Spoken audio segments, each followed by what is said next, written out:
बिल्ली और चूहों की कहानी। एक छोटे से गांव के किनारे एक पुराना मकान था। इस मकान में एक बूढ़ा किसान रहता था। किसान के पास अनाज की बोरियां भरी रहती थीं, जिन्हें अक्सर चूहे कतर जाते और अनाज ज़ाया कर देते। किसान बड़ा परेशान हुआ और बोला, अब अगर चूहों से बचना है तो मुझे एक बिल्ली रखनी ही पड़ेगी।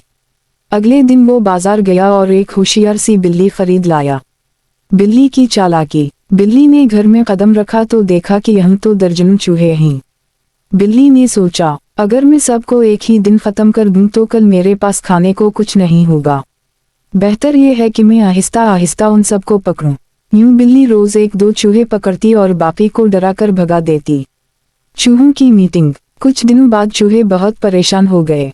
इन्होंने सबको जुमा किया और कहा, अगर हम कोई तरकीब ना सोचें तो सब मारे जाएंगे। एक बूढ़े चूहे ने मशवरा दिया, हमें बिल्ली की गर्दन में एक घंटी बांध देनी चाहिए ताकि जब भी वो चले तो हमें आवाज आ जाए और हम वक्त पर छप जाएं।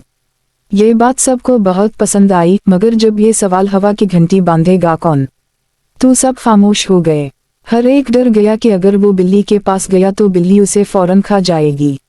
नतीजा, यूं चूहों की तरकीब कागजी ही रही और किसी ने अमल करने की हिम्मत ना दिखाई। बिल्ली रोजाना एक एक करके चूहे खाती रही और उनकी तादाद कम होती गई। Dash dash dash. सबक, सिर्फ बातें करने से कुछ नहीं होता। कामयाबी के लिए हिम्मत और अमल जरूरी है।